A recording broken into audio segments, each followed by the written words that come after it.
আসসালামু আলাইকুম গাইজ, আশা করি সবাই ভালো আছো। আমরা আজকে আবার অ্যাকাউন্টিং ইকুয়েশনের আরেকটা ক্লাস নিয়ে চলে আসছি। সো দেখি আজকে ক্লাসটা কীভাবে হয়েছে।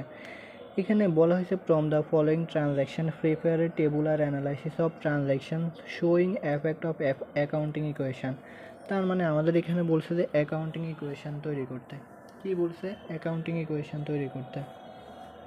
তাহলে আজকের ম্যাথটা তোমরা করবে, আমি জাস্ট অপশনগুলো বলে দিচ্ছি কোনটা কী হবে, আর তোমরা এই ম্যাথটা বাসায় করবা। ওকে, এখানে বলা হয়েছে স্টার্টেড বিজনেস ব্রিঙ্গিং ইন টাকা 1,00,000, ক্যাশ ইনভেন্টরি টাকা হলো 2,00,000, ফার্নিচার হলো 1,00,000 টাকা, ইকুইপমেন্ট হলো 1,00,000 টাকা। অর্থাৎ যতগুলো সম্পদ আছে আমাদের একটা গড় হবে, সেটার মধ্যে সম্পদ পাশে একটা, আরেকটা হলো দায় প্লাস মালিকানা সত্ত্ব। সম্পদ পাশে আমাদের যতগুলো সম্পদ আছে সেই সম্পদগুলো বসবে। তাহলে এখানে আমাদের ক্যাশের জন্য একটা গড়, সম্পদ পাশে ইনভেন্টরির জন্য একটা গড়, ফার্নিচারের জন্য একটা গড়, ইকুইপমেন্টের জন্য একটা গড়। আর এখানে ইনভেন্টরি আমাদের সম্পদ নাকি ব্যয়।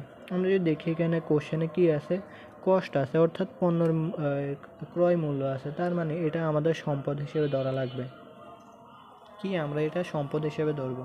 তাহলে এই ম্যাথে ইনভেন্টরি হলো আমাদের সম্পদ বা মার্চেন্ডাইজ হলো আমাদের সম্পদ। ওকে, এখন আসি এরপরে। তাহলে এগুলো আমরা দেখলাম কোন কোন করা যাবে। এরপর purchase of goods on account, পণ্য বাকিতে বিক্রয় করছে 2,00,000 টাকা।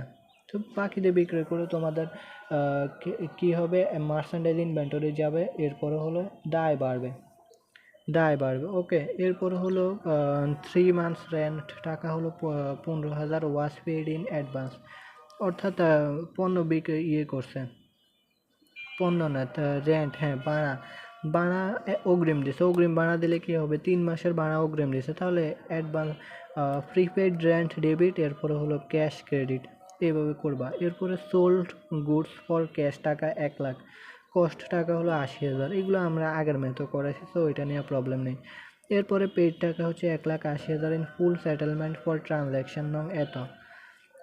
এগুলো আমরা আগে করছি, এগুলো তোমরা পারবা। পেড টাকা 1,80,000 ফুল সেটেলমেন্ট অন ট্রানজ্যাকশন, 2 নাম্বারটার এর সাথে কম্পেয়ার করে করবা। এরপরে sale of goods on credit টাকা হলো 2,00,000 টাকা, যার কস্ট প্রাইস হচ্ছে 1,50,000 টাকা। এটা আমরা করছি।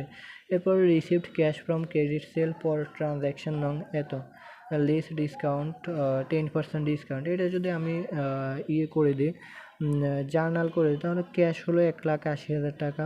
ক্যাশ কত? ক্যাশ হলো 1,80,000 টাকা। ডিসকাউন্ট এক্সপেন্স হলো তোমার 20,000 টাকা, আর হলো অ্যাকাউন্টস রিসিভেবল হলো 2,00,000 টাকা।